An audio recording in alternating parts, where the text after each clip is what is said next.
USCHO.com.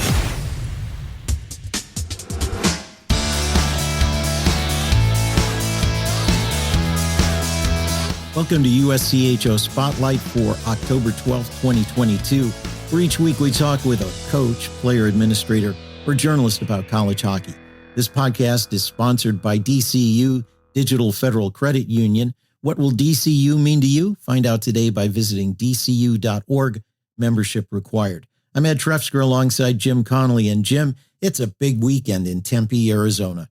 This week on USCHO Spotlight, a special guest, a guest who's in a very special time. Arizona State has survived as an independent program for some years now, but they've done so without an on-campus arena. And this weekend, finally, that on-campus arena, which looks from afar like a very beautiful building, almost a palace, will open.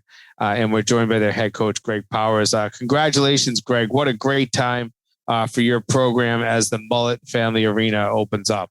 Yeah, it really is. Thanks for having me on, guys. It's been a really fun last few days moving in here from our road trip and practicing the first official practice yesterday and getting ready for the games this weekend against Colgate. We were all really excited, and it's something that's undoubtedly going to take our program to the next level. This has been a process for you. This did not just land overnight. It wasn't kind of like, oh, we're starting this program and let's go get a ton of money and let's build an arena for them. This has taken literally years since you became a full-fledged Division I program.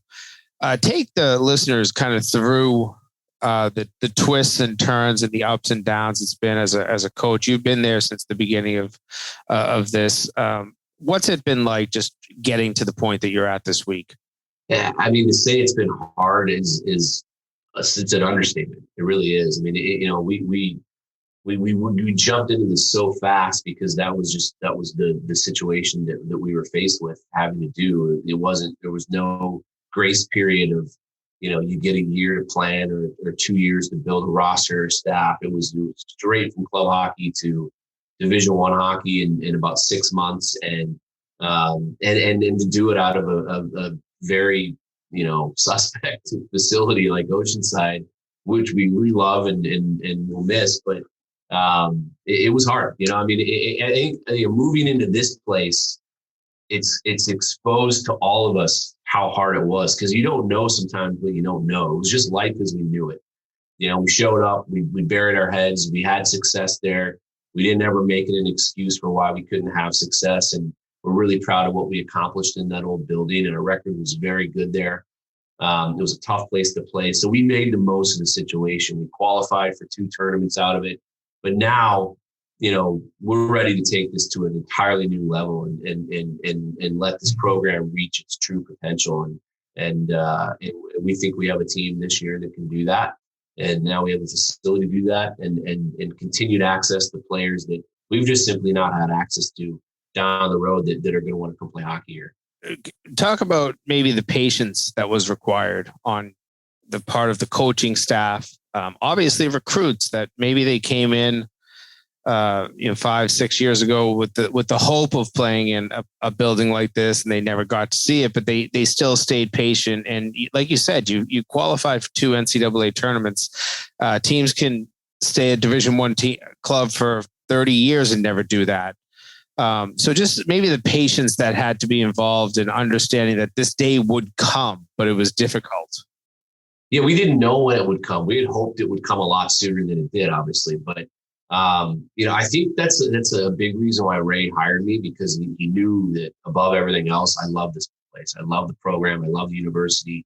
And there was going to be a lot of things that we had to figure out as we went and grew this program. And that's how it was. We figured out a lot as we went on the fly, made some mistakes, did some good things. But at the end of the day, it's all about, the right people in the right place. And that's what we have here with our staff and our administration. Everybody, we just believed in the long-term vision and stayed the course. It sounds cliche, but we got it done, and it was all worth it because the adversity and everything that we learned, the blue collar mentality we had to kind of attack every day with out of Oceanside is something we can carry with us here.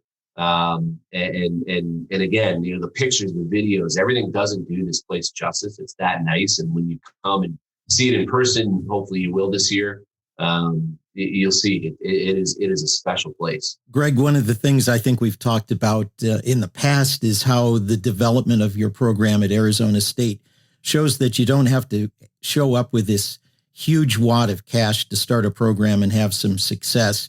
And I think that this should be an encouragement for other schools that want to add programs.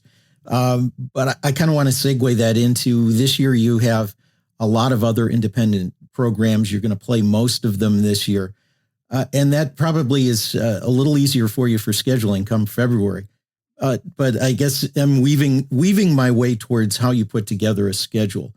I know that there's a lot of calculation that has to go into it because you have to make sure that you play tough enough teams and also make sure that you have a good record in there. How do you approach scheduling for the Sun Devils? Yeah, absolutely. It is easier today than when we jumped into this because of the independence and getting games at the end of the season. It was really hard. When we made the tournament the first time we played Quinnipiac, I think we had 34 days as a lapse between our last game and the tournament game. And it took us half the game to get going, so now we don't have that anymore. We can make a tournament and just have the week off that the conference finals are and then go right into it, which is the way it's set up.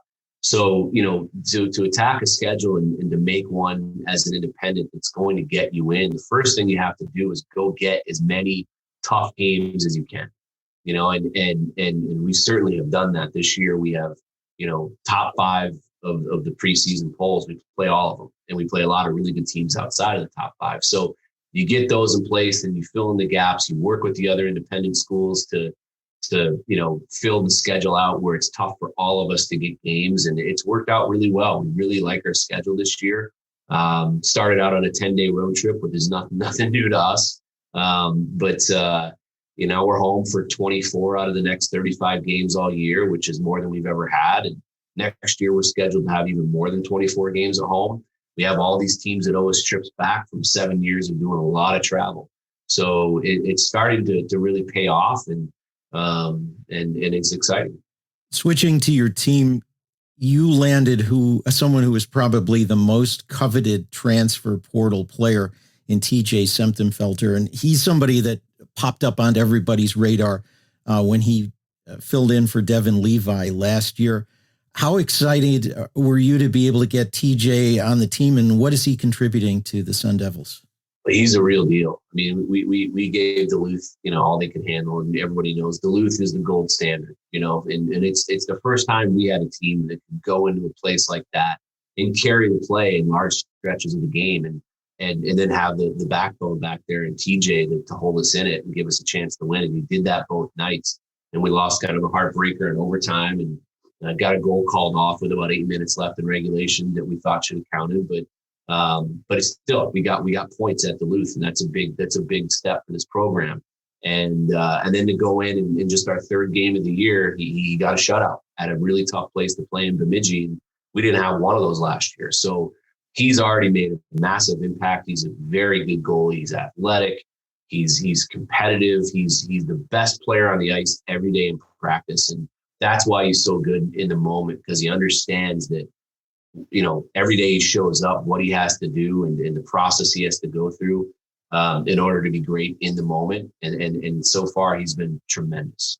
That also reminds me of a former goaltender who's getting some good NHL recognition, Joey Decord. How does that help out your program, having somebody get that prominent? Yeah, he was tremendous. I mean, to have him in such an early phase of our program, it really set our program on a course that we're on today. To have Joey back there, and he stole a lot of games for us as we were just growing. We really weren't that good. But when you have a kid like that can steal games night in and night out, you're going to give yourself a chance to beat some really good teams, and that's what Joey did. So a lot of the success that we've had as a program and where we are today are because we were able to get a kid like Joey so early, and a kid like Brinson Pashnuk, who's played in the NHL so early, and Josh Maniscalco, who signed an NHL deal. So we have all those guys that played in the first few years of your existence. It really helps you, I guess, gain street credibility with players. And and prove to them that it's okay to come here and you can develop here. More with Arizona State head coach Greg Powers in a moment. USCHO Spotlight is sponsored by DCU Digital Federal Credit Union. Visit dcu.org.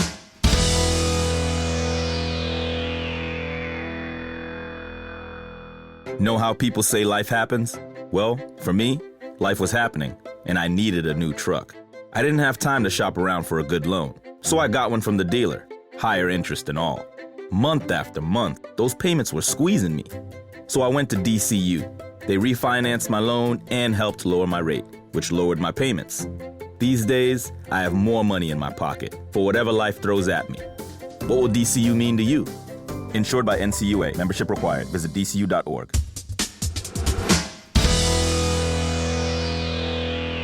We're back with Arizona State head coach Greg Powers. We talked about the number of independents. It seems like we're in a good mode where college hockey is expanding, but at some point we have to find league homes for everybody. Do you have some thoughts on where that might happen, and how active are you in looking for trying to put some situations together? Yeah, we want to go into a league. We really paused those conversations for the last few years because we needed to get our house in order. The thing early that when we were exploring leagues and options, it was what about the building? And we didn't have an answer. It was all, not a pipe dream, but it was all a plan that hadn't been put into motion. So now we think we're a very attractive situation for a lot of leagues, with a great place to come visit and bring an alumni base to. And even the city that we live in, Phoenix metropolitan area, just has, it's transplants from everywhere. And so when teams come in and play us this year, I think they're going to see how well they get treated, how nice of a setup it's going to be to come and play here. The hotel the teams are going to stay at literally is a block away. So you don't even need a bus. You can walk to restaurants, you can walk to practice, you can walk to games. It's a great place for families to come see players play. So we have a lot of things going for us. It's to find a conference home, because now we can really go and have these conversations and present a good case as to why we're going to give us reciprocal value to anyone. So I'm going to touch on something that you folks as a school, Greg, have embraced well. It's the name Mullett family, or Mullett, the Mullett family donating the money to build this arena. It could be kind of a joke, but I've noticed that on social media, there's been a lot of embracing of the word mullet. Of course, I think of it as an 80s term for long hair with a nice business-like part up the front. but it's a fun word. But the family, they seem to have been okay with you using the name in social media to almost make it part of the building itself. Go ahead. Tell me about the name. Yeah, well, they're just an unbelievable family. I'm very close with Don Mullett. He's supported our program for almost 25 years. Back into the club days, he would resuscitate it and keep it alive and keep it going and help us with whatever we needed. And he's one of the main reasons we are Division I. And then when the opportunity to have this building named after him was presented, he didn't hesitate. Sun Devil hockey means so much to their family. Chris played here, his son, and I'm close with him as well. But they've been champs about it. It's something they got their whole lives. It's pretty cool, and it's going to give this place a little bit of zest and personality. And you're going to see mullet wigs all over the crowd on Friday night. It's going to be really cool. But they've been great about it, and they knew it was coming, and it was pretty cool when it all came out. I know that a program doesn't have to have that, but it does seem that most successful programs have a name or two attached to them of a big time donor. Is that, as you look around college hockey, is that kind of one of the big bonuses that go along, is finding that one or two or group of donors or corporate partners that just really want to be attached to your program?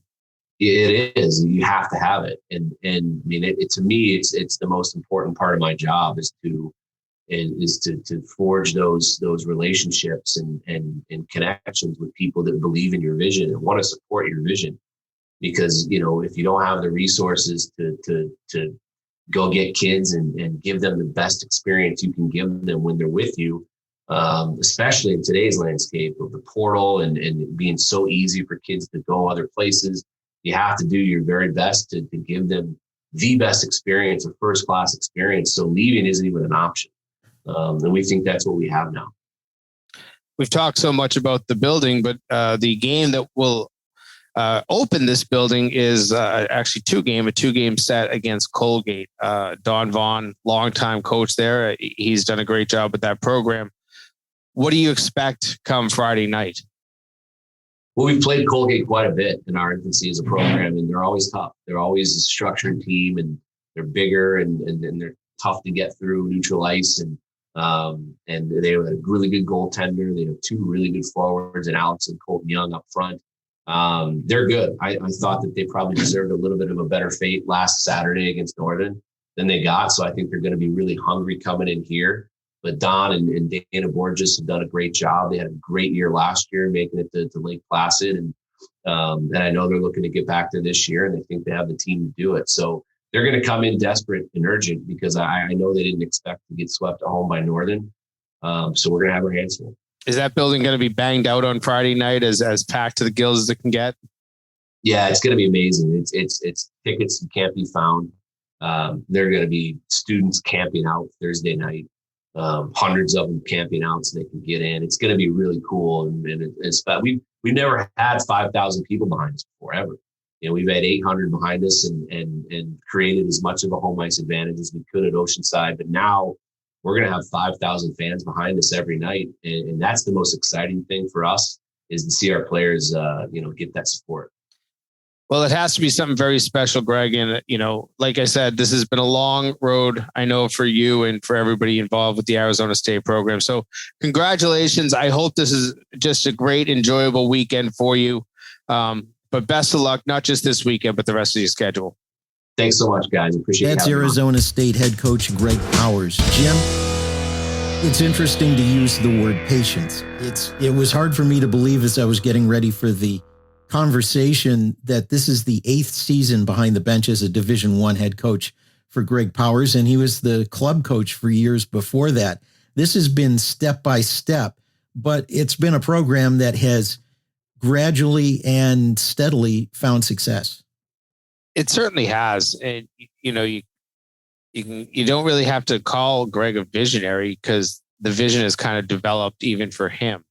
But I do believe that when this program was elevated to Division I, and there was a lot of discussion of, who are they going to get for their head coach? And nobody expected them to elevate the club coach to a Division I head coach. Well, listen, Greg Powers has done everything to step into a role as a Division I head coach and just do a fantastic job.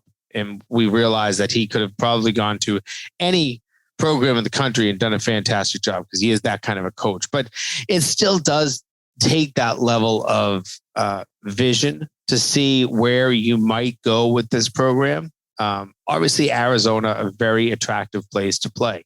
So you can get some recruits in there. But, Oceanside Ice Arena, well, I think that, Greg and his staff and the entire university did a nice job of making it a big time home ice advantage. It was a loud place if you ever went there as a road competitor.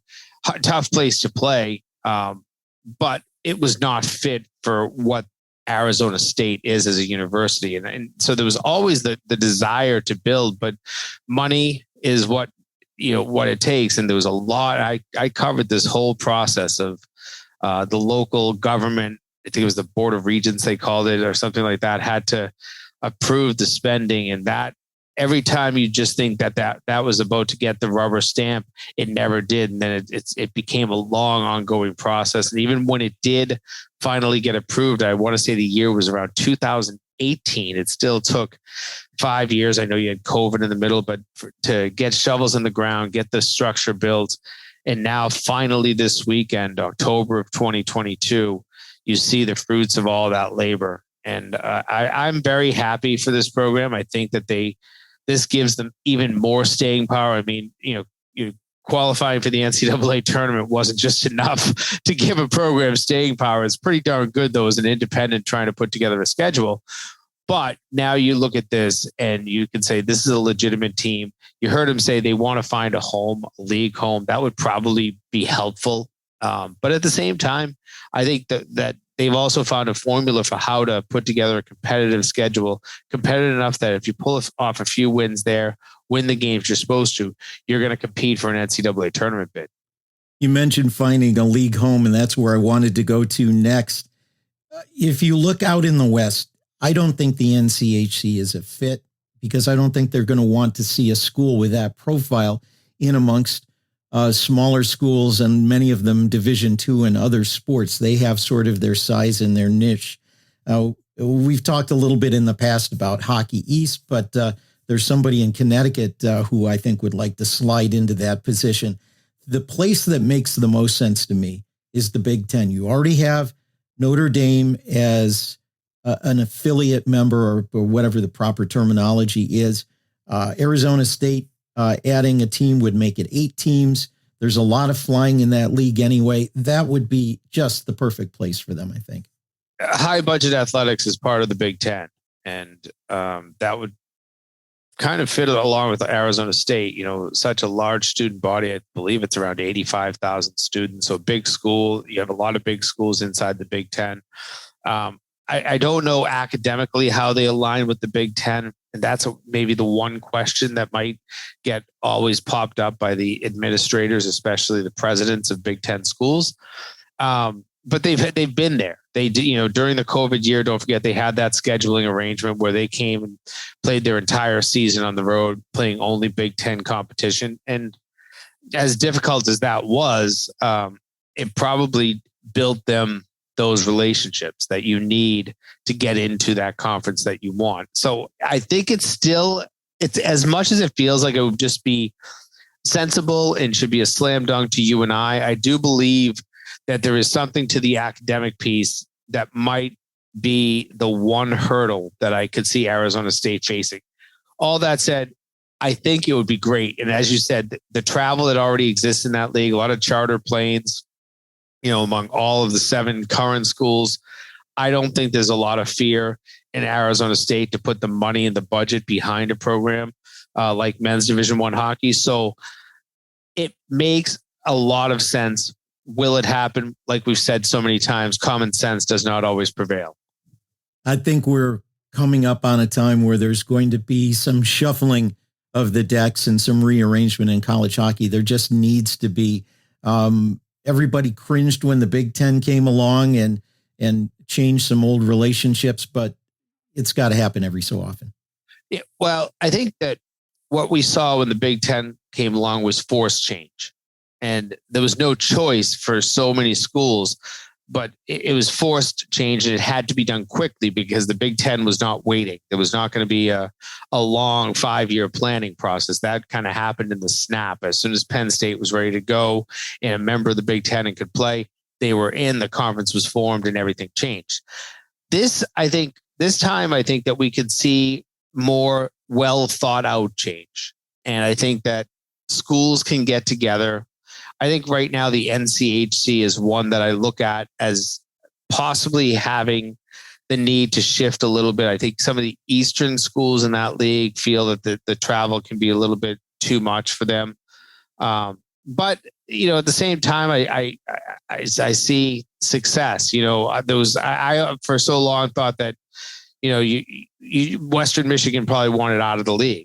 And then last year, Pat Ferschweiler comes in and has a ton of success there. So maybe they wouldn't want out of the league, even though they're kind of more east than a lot of their, brethren that are out in Colorado and Denver and Minnesota.